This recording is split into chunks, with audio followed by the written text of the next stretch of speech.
In the quiet, sun-drenched town of Macomb, Alabama, where magnolia trees swayed lazily in the humid air and front porches became stages for whispered gossip, a young girl named Scout Finch was about to learn lessons that would shape her soul. She wasn't extraordinary, at least not yet, but she had a spark, an unfiltered curiosity about people and their strange ways.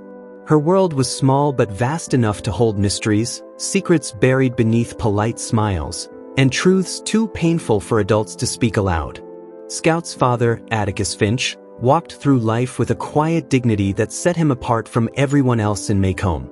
He didn't wear flashy suits or shout his opinions on street corners. Instead, he carried himself like a man who knew something others didn't, a secret strength rooted in fairness, empathy, and an unshakable moral compass. To Scout, he was simply Dad, the man who read her stories every night by lamplight and taught her how to swing a baseball bat. But soon, she discovered that there was more to him than bedtime tales and backyard games. One summer, as fireflies danced under the pale glow of twilight, Scout met Dill Harris, a scrappy boy with wild hair and even wilder ideas. Together, they formed an unlikely trio with Jem, Scout's older brother, whose lanky frame and growing sense of responsibility hinted at the chasm widening between childhood wonder and adult reality. The three spent their days exploring the nooks and crannies of Macomb, chasing after rumors of Boo Radley, the reclusive neighbor who lived like a ghost behind shuttered windows. They dared each other to sneak closer to his house, imagining him as some monstrous figure lurking in the shadows, unaware that the real monsters weren't hiding in boarded-up homes. They were walking freely among them. It all began when Atticus took on a case that made the whole town sit up straight. A black man named Tom Robinson stood accused of raping a white woman, Mayella Ewell, and though the evidence screamed innocence, the odds were stacked against him in ways no courtroom could fix. When Atticus agreed to defend Tom, it felt like throwing a match into dry kindling. Whispers spread faster than wildfire. How dare he? Doesn't he know what this will mean for his family? And just like that, the Finches found themselves standing alone, staring down the barrel of prejudice and hatred. For Scout, the shift happened gradually, almost imperceptibly at first. It started with the way kids at school looked at her differently, as if being Atticus's daughter somehow made her guilty by association. Then came the insults hurled across fences, the icy stares from neighbors who once greeted her warmly. One day, while playing outside, she heard Mrs. Dubose, the cantankerous old woman down the street, call her father a disgrace. Something inside Scout snapped. She lunged forward, fists flying, only to be pulled away by Jem, who reminded her, not without difficulty, that fighting wouldn't change anything. Atticus handled these moments with a calmness that baffled Scout. How could he sit there reading the newspaper as if nothing had changed? Didn't he care about what people were saying? But one evening, sitting on the porch as lightning bugs flickered around them, Atticus explained it to her in words so simple yet profound that they stuck to her heart like glue. "You'll never really understand someone," he said, "until you climb inside their skin and walk around in it." At the time, Scout thought he was talking about Mrs. Dubose, but later, she realized those words applied to everyone. The accusers, the accused, even herself. The trial unfolded like a storm cloud gathering over Macomb, heavy with tension and inevitability. Every seat in the courthouse was filled, and the air buzzed with anticipation. Scout, Jem, and Dill snuck in, perching precariously on the balcony reserved for black spectators. From above, they watched as Atticus stood tall, dismantling the prosecution's case piece by piece. His voice carried a weight that silenced murmurs, exposing lies and inconsistencies until the truth hung bare in the stifling courtroom air. Yet, despite the clarity of his arguments, the verdict came crashing down like thunder, guilty. That moment shattered something deep within Scout. She saw the faces of the jury, blank masks of indifference, and understood for the first time that justice wasn't blind. It was blinded. Jem cried openly, his faith in fairness broken beyond repair. Even Atticus seemed smaller somehow, shoulders slumped as he left the courthouse. But amid the despair, something remarkable happened. As they stepped outside, Reverend Sykes, the pastor seated beside them, placed a hand on Scout's shoulder and said softly, "Stand up, Miss Jean Louise. Your daddy's passin'." Slowly, every person in the balcony rose to their feet, a silent tribute to a man who fought knowing he might lose but refused to stay silent. Back home, the aftermath lingered like smoke after a fire. Bob Ewell, Mayella's father and the embodiment of everything ugly in Maycomb, vowed revenge. He spat threats and slurs, stalking the Finches with venomous intent. Still, life went on, or tried to. Scout returned to school, Jem nursed his bruised ideals, and Atticus continued practicing law as if nothing had changed. But the cracks in Maycomb's facade were showing now, impossible to ignore. Then came Halloween, a night meant for laughter and mischief, when darkness descended early and pumpkins grinned menacingly in doorways. During the annual pageant, Scout stumbled on stage dressed as a ham, her costume awkward and oversized. Embarrassed and flusterone, she barely noticed when Jem insisted they leave early, sensing trouble brewing.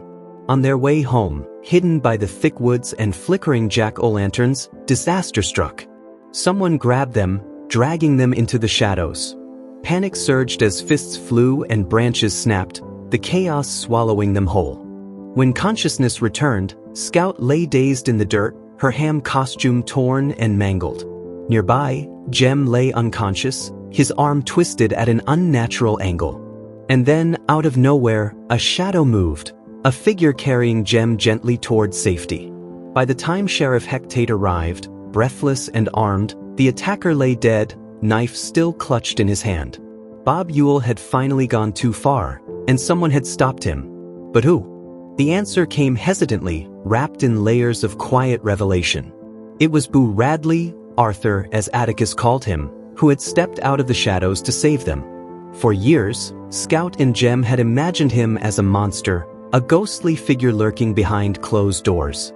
But now, standing before her in the dim light of their living room, Scout saw only a man, pale, thin, and fragile, like someone who'd spent too long hiding from the world. His eyes darted nervously, yet there was kindness in them, a gentleness that made her chest tighten with shame for all the times she'd teased him. Boo didn't say much. He never did. Instead, he watched over them silently, his presence both comforting and heartbreaking. When Sheriff Tate suggested they call Bob Ewell's death an accident, a fall onto his own knife, it wasn't hard to see why. Justice had already failed once, it couldn't afford to fail again. So, they let the story stand, sparing Boo from scrutiny or judgment. As Atticus looked at Scout, his expression unreadable but heavy with thought, she realized this was another lesson. Sometimes mercy is its own form of justice. In the days that followed, life in Maycomb began stitching itself back together, though the scars remained visible if you knew where to look. Jem's arm healed slowly, each bandage a reminder of how close they'd come to losing everything. Scout wandered the streets alone sometimes, replaying the events in her mind. She thought about Tom Robinson, whose innocence hadn't been enough to save him, and about Boo, whose courage had gone unnoticed for so long. The world felt bigger now, more complicated, yet somehow smaller too, like every action rippled outward, touching lives in ways no one could predict. One evening, as twilight painted the sky in hues of orange and purple, Scout stood on the porch with Atticus. The air smelled faintly of pine and damp earth, and cicadas hummed softly in the distance. "Atticus," she said quietly, breaking the silence, "do you think things will ever change?" Her voice wavered, unsure whether she wanted an honest answer or just reassurance. Atticus sighed, leaning against the railing as he stared into the horizon. "I don't know, Scout," he admitted. "But I do know this. We have to keep trying. That's what matters." Her gaze drifted to the Radley house, its windows still dark but no longer forbidding. In her mind, she replayed the moments leading up to that fateful night. Dill's wild stories, Jem's protective instincts, and Atticus's unwavering belief in doing what was right, even when it seemed hopeless. Each memory felt like a thread weaving through her, binding her to something greater than herself. She understood now what Atticus meant about climbing inside someone else's skin. Empathy wasn't just a word, it was a choice, a way of seeing the world not as it appeared but as it truly was: messy, imperfect, beautiful. Winter arrived, bringing frost to the fields and quiet to the town. School resumed, and Scout found herself sitting among classmates who barely remembered the drama of the trial. To them, it was old news, forgotten like last season's gossip. But Scout couldn't forget. Every time she passed the courthouse or heard someone mention Tom Robinson's name, she felt a pang of anger mixed with sorrow. The injustice lingered, unresolved, gnawing at the edges of her conscience. Yet, alongside the pain, there was also hope, a flicker of light stubborn enough to burn through the darkness.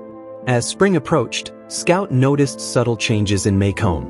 People weren't exactly kinder, but they were quieter, as if the storm of the trial had left them weary of fighting. Miss Maudie, their neighbor with the sun hat and warm smile, often reminded Scout that most folks in town weren't evil, they were just afraid. "Fear makes people do terrible things," she said one afternoon while baking cakes in her kitchen. "But it doesn't mean they can't learn." Those words stayed with Scout, offering a sliver of optimism amidst the lingering bitterness. By the time summer rolled around again, Scout felt different. Not older necessarily, but deeper, as if the layers of her soul had expanded to hold more than she thought possible. She still loved playing outside, chasing fireflies and racing Jem across the yard, but now she carried something extra, a sense of responsibility. Atticus had taught her that courage wasn't about winning. It was about standing up for what was right, even when victories seemed impossible. And Boo had shown her that heroes didn't always wear capes. They sometimes wore threadbare shirts and shuffled quietly through life, unnoticed until the moment they mattered most. On one particularly warm evening, Scout sat on the porch swing with Atticus, watching lightning bugs blink in and out of existence.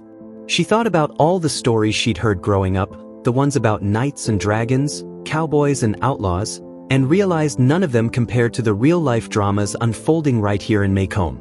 Life wasn't a fairy tale with neat endings. It was messy and unpredictable, full of gray areas and unanswered questions. But maybe that was okay. Maybe the beauty lay in the struggle, in the act of trying to make things better even when the odds were stacked against you. "Dad," she said suddenly, interrupting the peaceful hum of crickets, "do you think Boo will ever come out during the day?" Atticus chuckled softly, shaking his head. "Probably not, Scout. Some people aren't built for the spotlight." She nodded, understanding without needing further explanation. Boo had played his part, stepping into the light just long enough to save them. Now, he could retreat back into the shadows, content to watch over them from afar. As the stars blinked awake above Maycomb, Scout felt a strange sense of peace settle over her. The world was far from perfect, and maybe it never would be. But that didn't mean it wasn't worth fighting for. Atticus believed in justice, Miss Maudie believed in redemption, and Scout? She believed in people, their capacity to hurt, yes, but also their ability to heal, to grow, to surprise you when you least expected it. And so, as the seasons continued to turn, Scout Finch grew into the person she was always meant to become, strong, compassionate, and fiercely determined to leave the world a little brighter than she found it.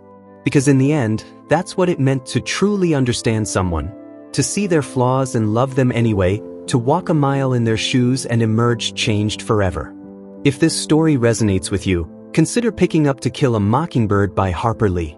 It's a timeless masterpiece that reminds us of the power of empathy, the importance of standing up for what's right, and the enduring strength of the human spirit.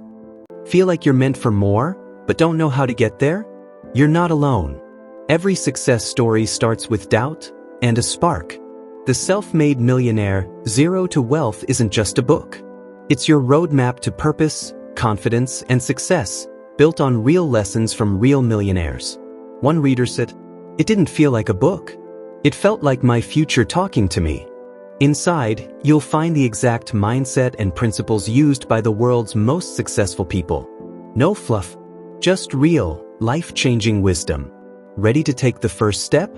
Get it 100% free. Just subscribe and comment "book" below.